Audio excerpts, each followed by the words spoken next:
신은 디테일에 있다. 20세기 세계 4대 거장 독일의 루트비 반데로헤가 죽고 나서 뉴욕타임즈 일면 기사 제목에 나왔던 그런 문구입니다. 이 문구에 맞춰서 이번에 디테일 교재가 발간이 되었습니다. 용어 교재는 디테일이고요. 서술은 스케일입니다. 그래서 용어는 디테일하게끔 작성하고 서술은 큰 범위 내에서 범위 스코프를 정해서 작성하는 게 포인트가 되겠습니다. 이번 시험 문제는 정말 역대급으로 출제를 잘 했습니다.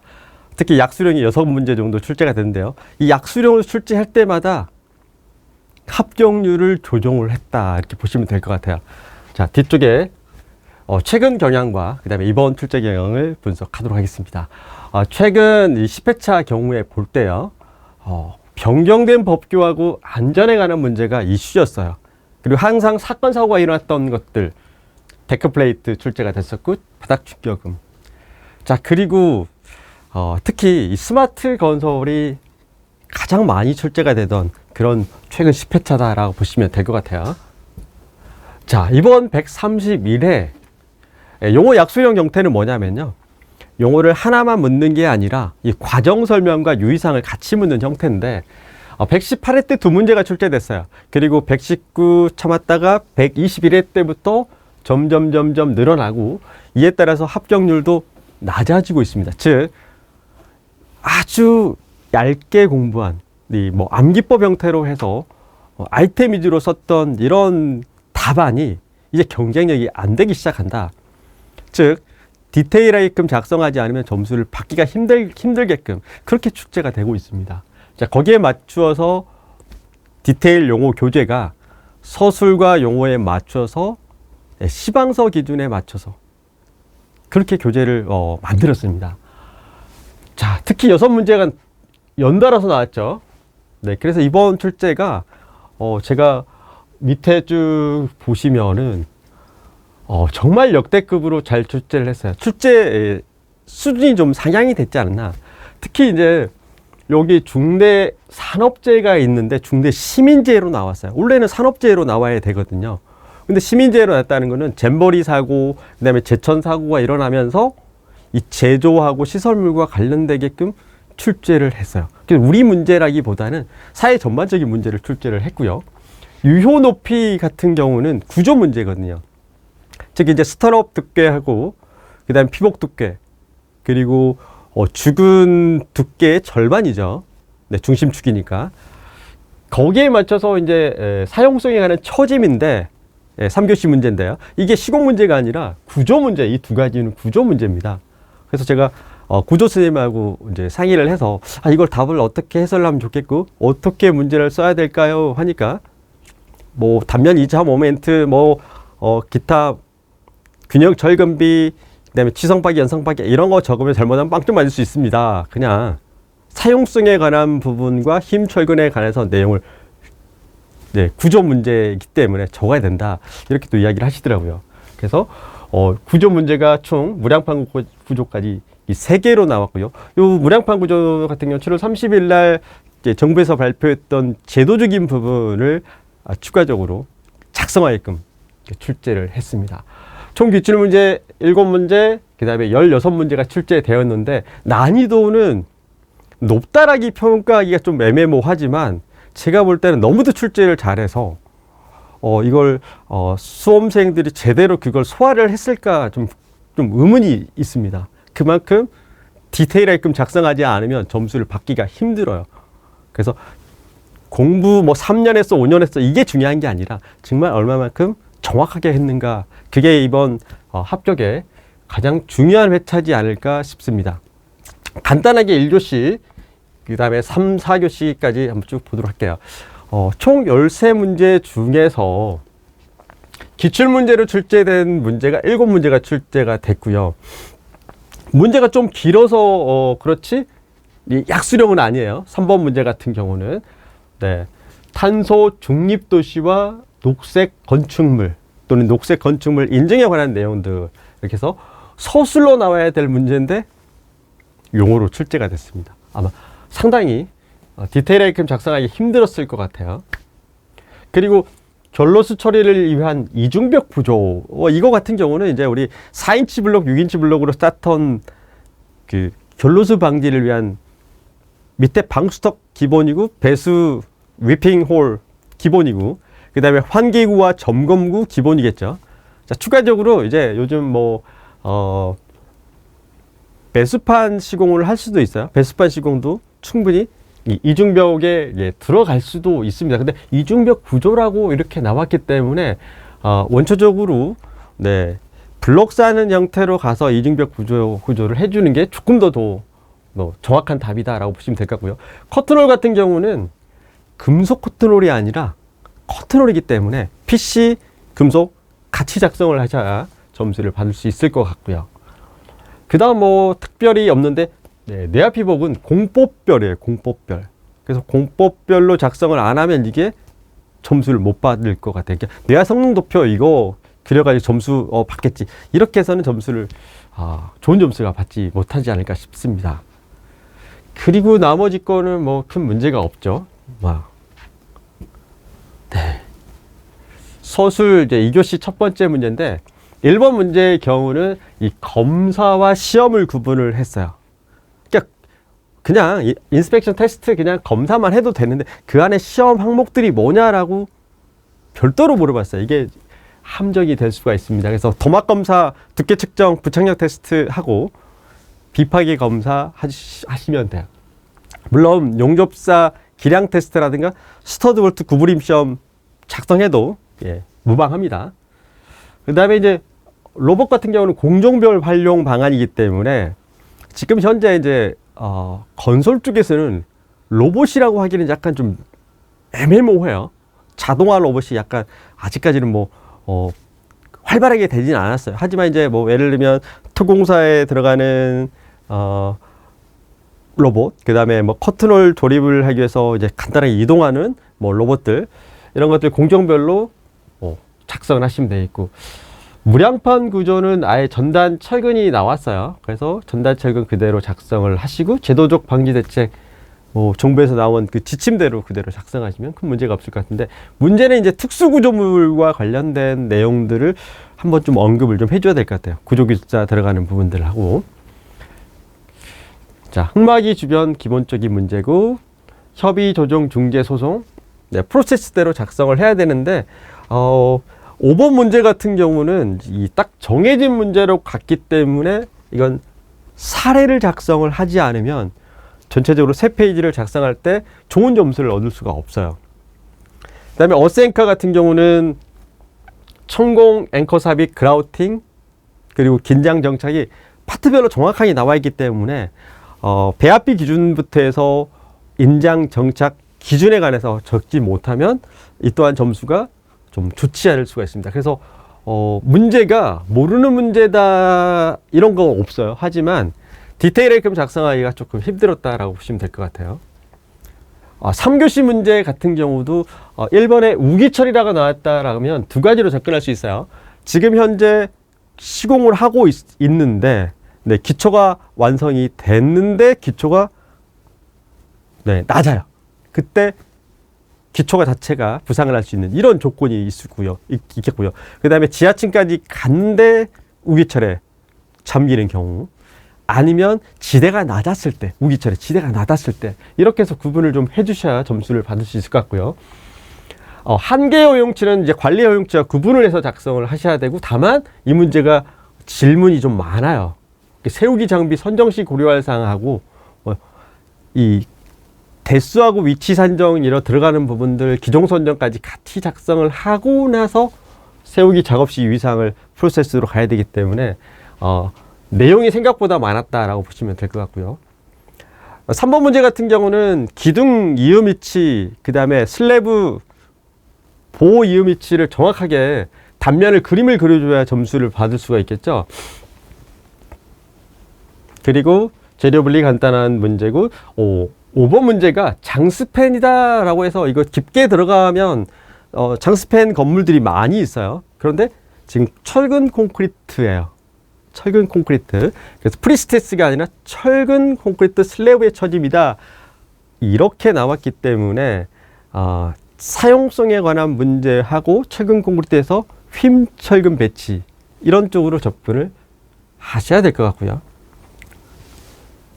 6번 문제는 공해 종류와 방지 대책. 이것도 뭐 공종별로 작성을 하시면 될 것 같습니다. 자, 4교시 문제 같은 경우는 결함 보수 방법이 이제 포인트예요. 결함 보수 방법이 포인트입니다. 네. 고력볼트 조임검사 같은 경우는 큰 문제가 없는데, 결함 보수는 얼마 전에 출제를 했는데 동시에 두 가지를 같이 물었기 때문에 1번에서 결함 보수 방법에서 점수 차이가 나지 않을까 싶습니다. 디테일 교재에 아주 자세하게 설명이 되어 있습니다. 도막방수 같은 경우는 품질 관리가 뭐냐면 자재 품질 관리와 시공 품질 관리인데, 시공과 품질 관리 방안이니까 시공하는 방법 그대로 놓고 자재하고 시공을 같이 가져야 됩니다. 그래서 구성 요소를 작성하지 못하면 점수를 못 받고, 여기에서 포인트는 내구성 균열이죠. 이 내구성과 관련된 항목을 적어야 되겠고요. 알루미늄 창호 부식 같은 경우는 사실 내용을 쓸 게 그렇게 많지가 않아요. 왜냐하면 이종금속 접촉 부식에 대한 내용을 적고 나면 약간 세 페이지를 작성하려고 하면은 시방서 항목에서 알루미늄 창호에 관한 내용을 적어야 돼. 알루미늄 창호 설치에 관한 프로세스를 하고 가야 세 페이지를 채울 수 있을 것 같고요. 안정성 검토는 여러분들 우리 구조 설계 부분 나와 있는 거부지 판넬 장선 멍에 동발이 순서대로 구조 검토하는 내용을 그대로 절차대로 작성을 하시고, 나머지는 기존 패턴대로 분계원님 이 방지 대책 그대로 작성하시면 될 것 같습니다. 자, 그 다음에 계측 관리도 늘 했던 대로 주변 집안, 인접 건물, 그 다음에 흙막이 이 파트 3개로 나눴죠. 추가적으로 이제 물에 관한 내용은 그냥 인접 집안으로 같이, 주변 집안으로 같이 해석을 하시면 될 것 같습니다. 그래서 간단하게 1교시부터 4교시까지 출제 경향, 그리고 포인트만 짚어보았습니다. 네, 디테일 용어 설명 천이 출간되었습니다. 간단하게 한 2분 정도만 설명을 드리겠는데요. 디자인이 지금 색깔이 아니라 금색으로 된 홀로그램이에요. 그리고 안에 풀 컬러, 사도 컬러로 되어 있고, 총 2200페이지 정도 구성이 되어 있습니다. 상당히 많죠. 문제는 총 1000문제 정도 되어 있고요. 안에 보시면 이제 제가 태블릿으로 쓴 합격 부적 되어 있고, 자, 그 다음 이제 교재 설명 중에서 분석 책이 2권회가 부록으로 되어 있고요. 그 다음 편에 보시면 이렇게 교재 활용 방법이 쭉 나와 있어요.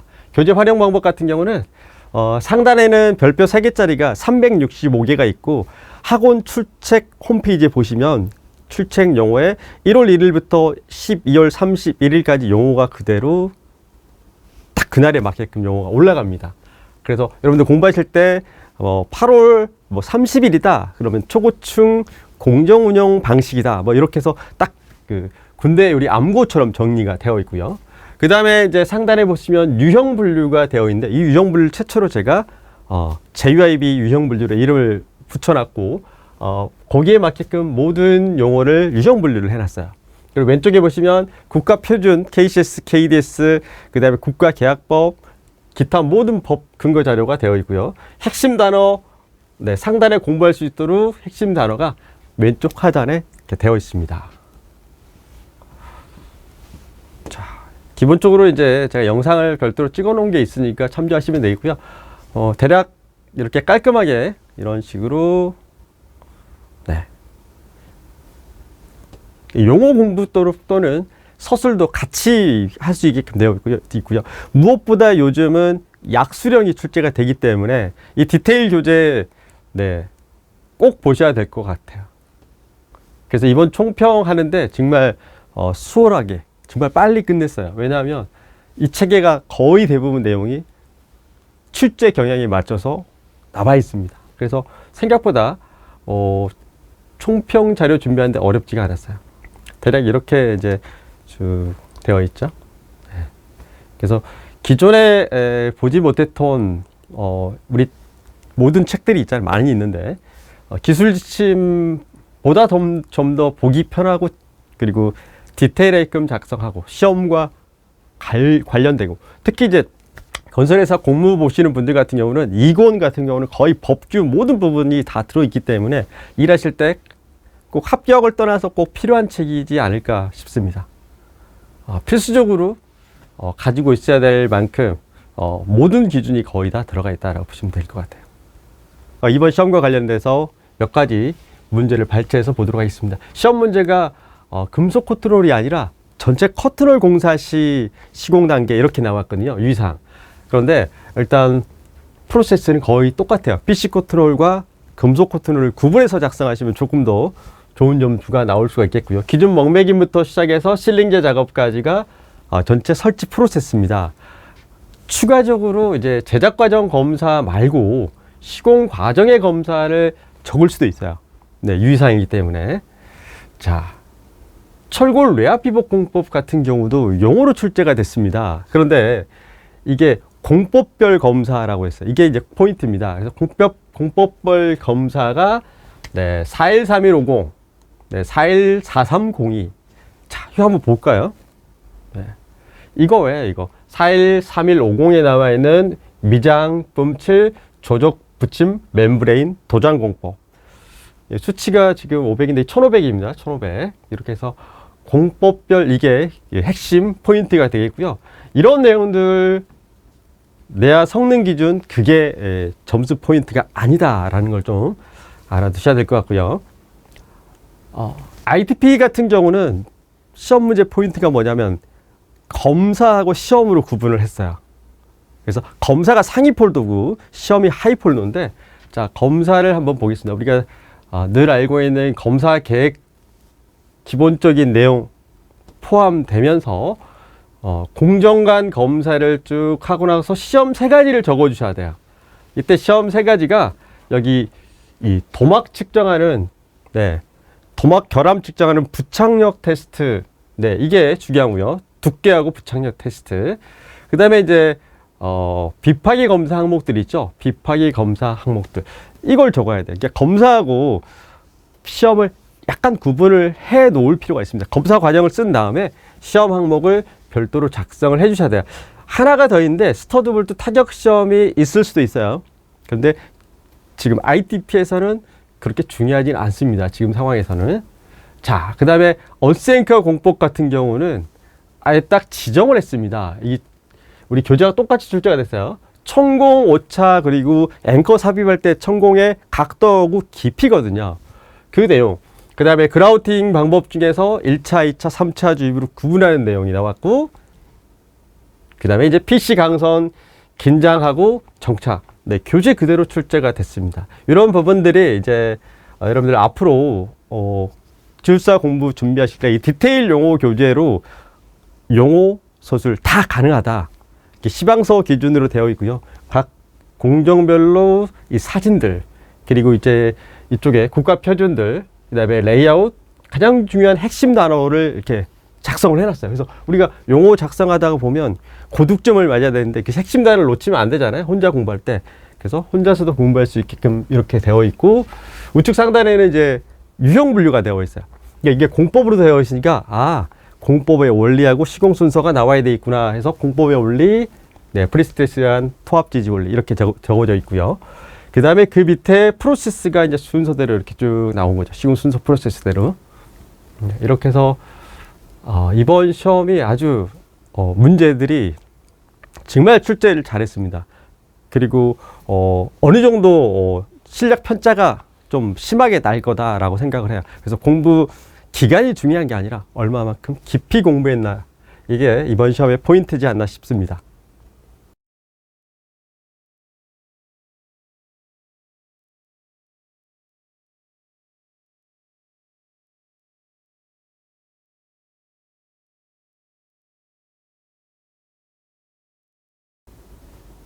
네, 각 교시당 총평하도록 하겠습니다.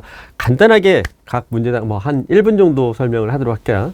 네, 안밀현상 하게 되면 점성토에서 일어나는데, 우리가 포인트는 뭐냐면 흙의 삼상도를 그려야 되고요.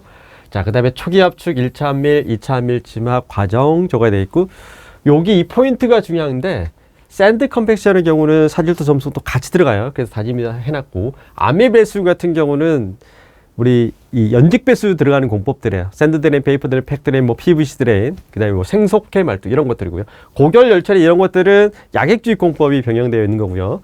예, 치환. 이렇게 해서 1교시 1번 문제 같은 경우는 크게 삼상도와 이 과정을 설명을 가야 될 것 같고요. 2번 문제의 포인트는 현재 가치 화법입니다. LCC 분석 기법 중에서 크게 대등균일 연간 비용법이 있는데 LCC 도표를 작성을 당연히 해야 되겠죠. 거기에 따른 산정 절차가 일단 나와야 점수를 받을 수가 있겠습니다. 여기는 이제 하나의 LCC 분석 사례를 해놓고 가는 게 좋아요. 자, 3번 문제 같은 경우는 탄소 중립도시, 그 다음에 녹색 건축물 정의가 중요하겠죠. 그래서 탄소 배출이 제로가 되거나 이를 목표로 하는 지향하는 도시. 그래서 정확히 적으시고, 유사 내용, 이제 탄소 포인트 제도, 온실가스 저감 대책에 관한 내용을 이렇게 적어주시면 되겠습니다. 자, 그 다음에 지하층 마감 공사의 결로수 지하 이중벽 구조다. 이거 같은 경우는 이제 내부 공간 쌓기 들어가는 우리 블럭 시공하는 방법, 그 다음에 배수판 하는 것도 있는데 주는 배수판보다 아무래도 블럭 쌓기 위주로 가서 중요한 건 점검구 그리고 환기구가 있어야 돼요. 그래서 기준을 좀 적어주시면 좋을 것 같은데 배수 파이프는 75mm 이상 하단에 설치하죠. 하단에. 그 다음에 스팬당 2개소 이상 점검구 환기구가 스팬당 2개소 이상을 해주시는 게 좋아요. 보통 이제 1개소 이상 할 수도 있는데 결로수 방지 차원에서 보면은 스팬당 2개소 이상 해주는 게 좋겠고, 방수석 부분은 당연히 기본적으로 작성을 해야 되겠죠. 설치 도의가 가장 중요한 포인트가 되겠습니다. 커튼홀 시공 단계인데 이게 이제 PC 커튼홀이 있고 금속 커튼홀 두 가지가 있어요. 자, 이때는 PC 커튼홀, 금속 커튼홀 같이 작성을 해주셔야 되겠고, 시공 과정의 검사 항목들을 적어주시면 좀 더 좋은 점수를 받을 수 있습니다. 이게 시방서에 나온 항목들 그대로 작성을 하셔야 되겠고요. 부동태 피막이다. 이게 이제 철근에 녹과 관련된 쪽으로 문제를 같이 풀어가면 돼요. 그래서 염소위원회에서 유발되는 철근의 부식 반응 그대로 도에 그리시고, 구조물이 열화가 되는 과정들 이렇게 해서 또는 부식 반응에 관한 내용 적어주시면 되겠습니다. 이때 정확하게 이게 여러분들이 용어가 워낙 많기 때문에 정확하게 작성을 못한 부분이 아마 이번 회차에는 있지 않을까 싶어요. PC 접합부의 요구서는 이것도 이제 서술 문제입니다. 용어 문제가 아니라 서술 문제이기 때문에 이걸 용어로 작성을 하려다 보면 우리가 작성할 수 있는 게 접합부 요구서는 당연히 적겠지만 그게 습식, 건식을 놓고 비교해서 설명을 갈 수밖에 없습니다.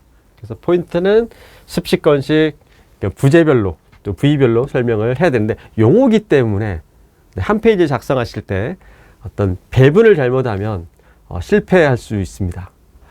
자, 이 문제도 서술 문제인데 용어로 출제가 됐습니다. 공법별 검사다라고 해서 이게 정확하게 이 공법을 안 적으면 점수를 못 줘요. 내압 뿜칠 피복공법, 보드 붙임 피복공법, 내압 도료 도장공법 이렇게 해서 딱딱 필요한 부분에 그 공종 공법별로 적어야 돼요. 이렇지 않으면 점수를 좀 받기 힘들지 않을까. 그래서 지금 공법별 위상이 뿜칠, 내화보드, 붙임, 내화도장 이렇게 정확하게 적어야 되겠죠. 디테일 용어 교재 이번에 나왔던 553페이지에 시방서 내용이 정확하게 기재가 되어 있습니다. 자, 가설공사비의 구성 같은 경우는 항목들이 지금 딱 정해져 있죠. 가시설물, 가설설비, 장비, 지급수수료, 그 다음에 인건비, 현장관리비, 기타 경비 이 항목들을 그대로 적으시고 될 수 있으면 공통가설공사, 직접가설공사를 구분을 해가지고 그 그림 또는 항목에다 놓고 그리셔도 큰 문제는 없을 것 같아요. 그래서 시험장에서 생각이 잘 안 났을 때는 공통 직접가설공사를 도해를 해놓고 나서 거기에다가 작성을 하시면 좋을 것 같습니다. 요일까지 적으면 좋은데 여러분들이 막상 이런 게 시험에 나올까 이게 약간 좀 의문이었을 거예요. 약 퍼센트만 하는데 2에서 10%. 요즘 점점 높아가고 있어요. 왜냐하면 복공 구조물들 이런 것들까지 같이 가세가 되기 때문에 아무래도 비율이 좀 더 증가될 수밖에 없겠습니다. PB 이건 기본적으로 구제 모멘트 다이어그램이 가장 포인트가 되겠죠. 기타 서술 문제는 모르는데 용어 문제이기 때문에 간단하게 특성과 구조 형식 이런 거 적는 것보다는 실질적으로는 시공시 유의사항 이렇게 적는 게 조금 더 나을 수도 있겠습니다. 중대재해법 중에서 산업재해를 보통 내야 되는데 이번에 시민재해까지 추가로 냈다는 거는 특정 사고가 지금 뭐 사고라기보다는 대형 이슈가 됐었죠. 그래서 책임 주체, 적용 대상, 보호 대상 이렇게 해서 가장 중요한 부분이 이제 시민재해를 쓸 수 있었느냐 이게 약간 점수 포인트지 않을까 싶어요. 그래서 중대산업재해는 대부분 준비를 했는데 시민재해까지 이 출제를 우리 분야가 아닌데 했다. 이게 좀 약간 점수에 좀 작용을 할 것 같습니다. 골재 함수 상태, 이 건축기사 실기에 늘 요즘 강의하는 항목들인데 밀도와 흡수율과 관련된 내용이죠. 그래서 함수율에 영향을 주는 요소, 무엇보다도 한계점을 네 가지로 구분해서 정확하게 적어줘야 되는데 우리가 기술사 시험에서 건축기사 형태로 그 실기 형태로 나오는 이 문제를 시험장에서 이게 약간 당황하지 않았을까? 문제가 어렵다기보다는요. 이번 문제가 이제 유효 높이다라고 해서 힘 모멘트를 받는 철근 콘크리트 단면에서 압축 연단의 콘크리트 표면으로부터 인장 철근의 도심이죠. 여기까지. 뉴트럴 에어리어가 있었을 때 지금 압축축에 받는 이 휨 모멘트 도를 같이 그려주시면 좋겠고요. 아무래도 우리가 말하는 보춤 이게 의미가 있는 게 아니에요. 보춤하고 혼동이 되는 부분이 있을 수 있는데 이 도심축의 인장철근 주근의 중심이기 때문에 그 중심까지 거리가 중요합니다. 그래서 요 그대로 나왔죠. 여기까지요. 센터까지. 그래서 도심까지 거리 능력 계산 시 유효하다고 보는 보의 높이 일반적으로 유효 깊이라고 칭한다. 이걸 가지고 이제 구조 선생님하고 이게 기술자 시험에 이번에 나왔습니다. 시공기술자 나왔다라고 해서 한 30분 정도 간단하게 어떻게 해서 문제를 풀어갈 것인가 쭉 봤는데 이런 것들은 다른 거 적으면 점수를 못 받는다. 그래서 굳이 뭐 취성파괴, 연성파괴 또는 뭐 균형철근비 이런 것들 잡다한 거 다 집어넣어서 갔을 경우는 과락이 많을 수 있어서 그런 거를 말하는 게 아니라 여기에 나와 있는 정확하게 보에 작용하는 힘 모멘트가 크기 이상으로 증가하면 보의 인장층에 균열을 발생시킨다. 균열과 관련된 부분 전부 그런 내용들이에요. 철근과 균열에 관한 내용들, 구조 내력과 관련된 부분으로 되어 있고 이 문제가 3교시 사용성 분석과 같이 연관돼서 이렇게 문제가 풀어갈 수 있게끔 이제 영어 때 출제를 했다라고 보시면 될 것 같습니다. 자, 1교시였고요.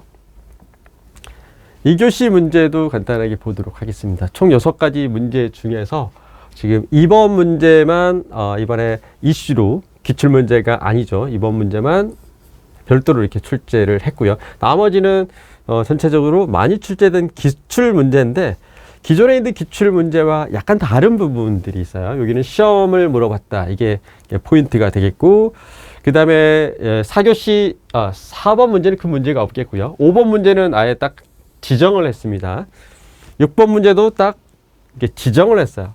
이렇게 지정하는 문제가 상당히 어렵고 위험한 문제들입니다. 그래서 이런 문제들을 잘못 골랐을 때 정말 열심히 농사했는데 상당히 위험한 결과를 초래할 수도 있는 5번 문제하고 6번 문제 정확성에 약간 문제가 있지 않을까 싶습니다.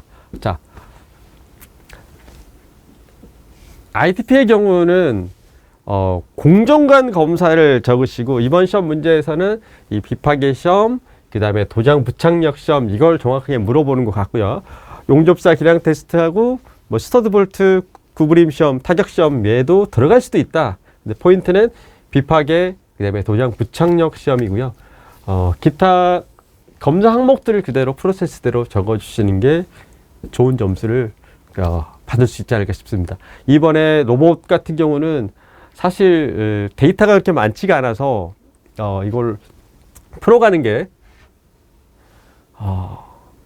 약간 애매모호합니다. 지금 이제 여기 정의해 놓은 거는 제가 자동화에 관한 내용으로 정의를 해 놨고요.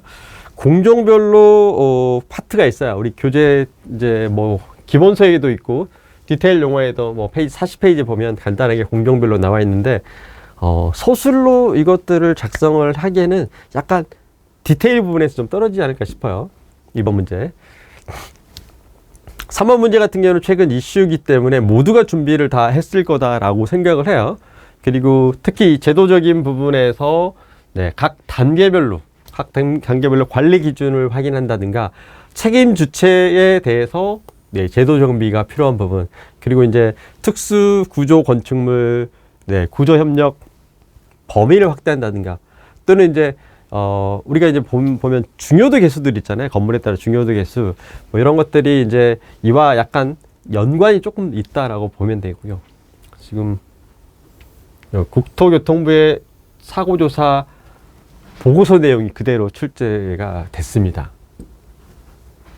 4번 문제는 뭐 설명이 필요가 없어요. 그냥 기존에 늘 했던 패턴 그대로 지문이 나왔기 때문에 이거는 이제 채점의 다양성에 따라서 약간 달라질 수도 있는데, 제가 보는 포인트는 지하 안전 영향 평가를 좀 언급을 해야 되겠고, 위험성 평가가 지금 최근에 한 번도 출제가 안 됐어요. 그래서 위험성 평가를 하나 사례를 들어서 가는 것도 하나의 특화가 될 수 있을 것 같고요. 일단 지한평은 일단 무조건 적어야 된다라고 생각하시면 될 것 같아요. 자, 이건 뭐 처리 절차대로 그대로 항목대로 적어야 되는데, 제가 보는 포인트는 사례를 들어서 가는 게 좀 좋을 것 같아요. 사례. 자, 어센카 천공 삽입 그라우트 혼입 주입 4단계로 구분을 정확하게 했습니다. 그래서 처음에도 이야기했듯이 천공과 앵커는 같은 개념으로 보시면 될 것 같아요. 각도하고 깊이이기 때문에. 그리고 그라우트 혼입과 주입 부분 배합비 기준과 견적과 정착 부분 기준 단계별로 나눠서 하는 내용을 정확히 적어 주셔야 돼요. 앵커 바디 같은 경우는 우리가 현장에서 조립하는 게 있고 공장에서 조립해 온 것들이 있어서 그것도 뭐 때에 따라서는 구분을 해주면 조금 더 좋을 것 같아요. 3교시 같은 경우는 전체적으로 똑같아요. 기출문제가 한 문제씩 딱 빼고 전부 기출문제인데 생각보다 만만한 문제가 없어요. 그러니까 예를 들어서 1번부터 6번까지 딱 봤는데 그나마 좀 쓰기 쉽겠다 하는 게 1번하고 그리고 4번, 6번. 그리고 나서 나머지 부분에서 질문들이 많기 때문에 이걸 잘못 적었을 경우 약간 과락을 맞을 수 있는 점수가 있을 것 같아요. 2번, 3번, 5번의 경우 중에 한 문제 정도는 점수가 많이 안 나올 수 있는 위험성 있는 문제들이었어요. 자, 우기철 이게 포인트는 우리가 대응공법, 감소공법 또는 수능공법이라고 해요. 대응하고 수능하다. 이때 우기철이라는 단어가 현재 시공 중인 건물 또는 지대가 낮은 건물이었을 때 완성되지 않은 건물, 이런 것들이 이제 가장 큰 포인트가 될 것 같고요. 일반적으로 여러분들이 작성했던 그냥 암기법으로 그냥 외웠던 내용들 적어도 되는데, 그림의 포인트가 이제 현장 시공 중인 건물을 보여주시는 게 약간 점수 차이가 나지 않을까 싶습니다. 자, 두 번째 문제는 관리 허용차와 한계 허용차를 구분을 하시면 좋은데, 뭐 딱히 묻지는 않았죠. 묻기는 않았지만 언급은 한번 해주는 게 좋을 것 같고요. 장비 같은 경우는 선정 기준을 정확하게 작성을 해줘야 돼요. 딱 나와 있죠. 기종 선정과 대수 결정 기준이 뭐 기본서하고 그다음에 디테일 용어책에 쭉 나와 있는데 질문이 좀 많아요. 세 가지밖에 안 물어봤어 이렇게 생각하지 말고 그만큼 세 가지 항목이 정확하게 적어야 될 항목들만 이렇게 출제를 했어요. 그래서 철골 구조 세우기 정밀도 같은 경우는 정밀도 수치 기준을 정확하게 암기를 못하였다라고 보면 좋은 점수가 나올 수가 없는 그런 문제고요. 자, 이번 문제 같은 경우는 질문이 생각보다 길어요. 네, 깁니다. 그래서 여러분들이 이음 위치 상쇄도 기둥하고 보호 부분을 정확하게 작성을 해 주셔야 돼요. 그래서 이게 기술 지침에 나와 있는 부분이고, 우리 이 디테일 교재에도 이번에 정확하게 이 부분이 언급이 딱 되어 있습니다. 그래서 이음 공법들 종류가 있는데, 이게 기계식 이음이라고 딱 나왔어요. 나사식, 슬리브 압착, 그라우팅은 원래 옛날에는 캐드 웰딩이다라고 했는데 명칭이 이제 그라우팅식이다라고 해서 시방서 기준들도 이렇게 정리가 됐습니다. 그 다음에 편체를 이용하는 식으로.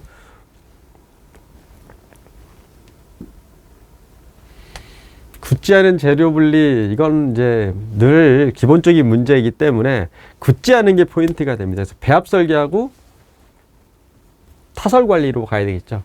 그래서 지난 시험 때들 나온 블리딩, 레이턴스, 워터게인, 이 전체 메인 그림을 놓고 그 다음에 소송 치마 같이 언급을 하면서 그림을 그려주시는 게 좋을 것 같습니다. 부재를 다르게끔 표현하는 게 중요해요.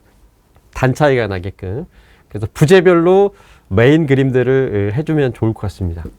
자, 5번 문제 같은 경우는 철근 콘크리트가 주요 내용이 되겠습니다. 여기서 사용성에 의한 구조 기준, 처짐에 관한 내용이 출제가 됐어요. 그래서 시공 문제가 아니라 구조 문제다라고 보시면 될 것 같아요. 장스팬이다 하고 나왔는데 이게 큰 의미가 있는 건 아닙니다. 자, 처짐 원인이 순간 처짐과 그리고 장기 처짐으로 구분이 되는데, 이때 이제 변형률, 그다음에 철근비, 채소, 철근 피복 두께 이런 것들이 이제 포함이 되겠고요. 건조 수축 그리고 크리프도 장기 처짐에 지금 해당되는 부분입니다.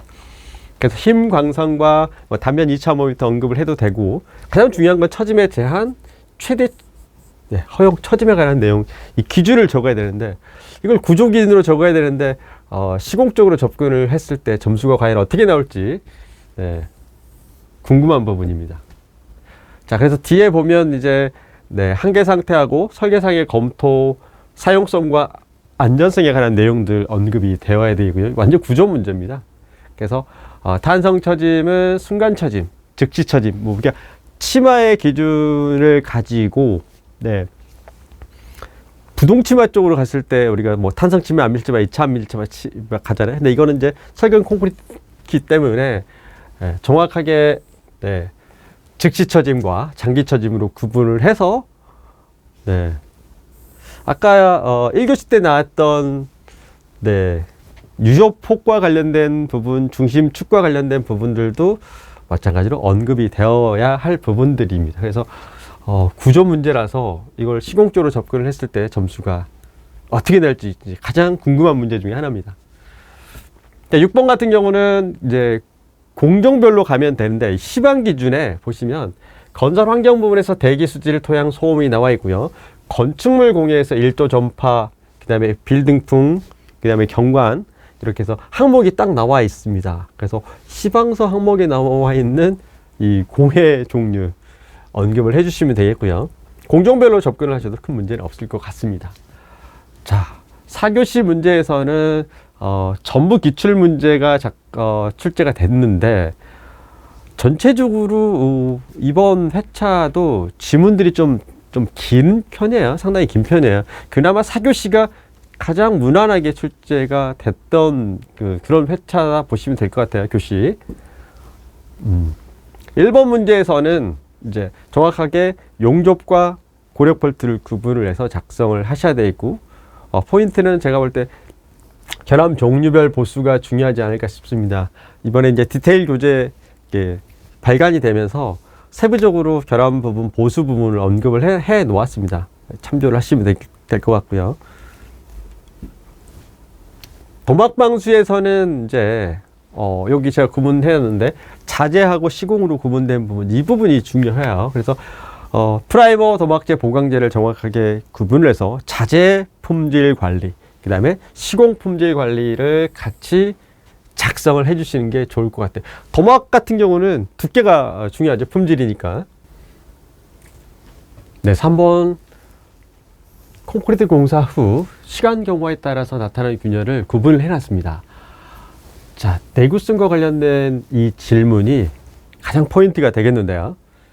경화전 같은 경우는 우리가 이야기하는 소송치마 그대로 가면 되는데, 경화 후 같은 경우는 내구성과 관련된 부분이 포인트가 되겠습니다. 그래서 건조수축, 여력력, 화학적 반응, 기상, 그리고 철근 불량, 기타 이제 시공 불량과 설계 오류, 외부 작용에 대한 하중.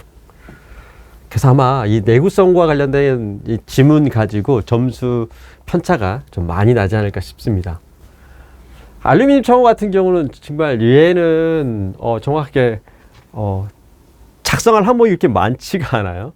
그래서 발생 부위 방지 대책과 교재에 나와 있는 뭐 접착면 절연 처리 크게 세 가지가 있죠. 가장 중요한 건 이거를 이제 알루미늄이 가장 약한 부분이 이 부분이거든요. 5번 같은 경우는 구조 안전성 검토 부분이에요. 그래서 고려 하중 이제 설계 하중에 관한 내용들 그대로 작성하시면 되겠고, 안정성 검토는 프로세스를 작성을 그대로 하셔야 돼요. 붕괴 원인 방지 대책을 하던 대로 작성하시면 5번 문제는 큰 문제가 없을 것 같고요. 마지막에 계측 관리가 파트가 흙막이, 주변 지반, 그리고 인적 건물로 구분을 딱 해놨습니다. 그래서 설치 방법 이런 것들이 중요한 게 아니라 지금 계측 관리다라고 했기 때문에 계측 관리 기법을 적어 주셔야 돼요. 그래서 포인트가 계측 관리다라고 보시면 될 것 같아요. 우리가 늘 이야기하는 뭐 계측 관리 위치하고 그 다음에 설치 방법 이게 아니라 빈도수에 관한 부분 기준들 이런 것들을 좀 작성을 해 주셔야 돼요. 계측 관리 기준, 절대치 관리에 대한 내용들 작성을 해달라 이런 내용입니다. 130일에 이제 합격 발표만 남았습니다.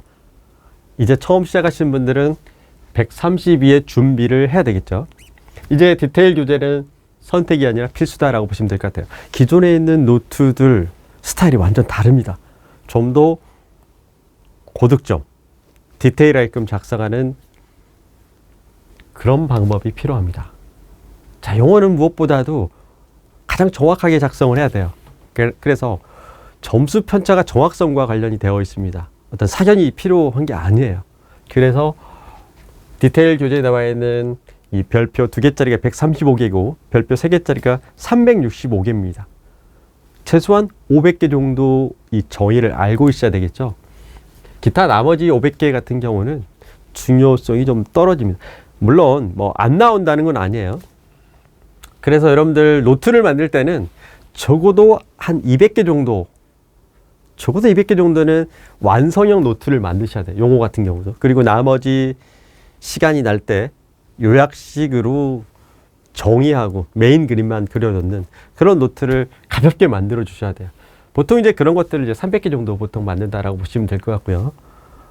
조금 더 대충 공부하지 마시고 영어는 정말 디테일 있는 공부를 좀 해주셔야 될 것 같습니다.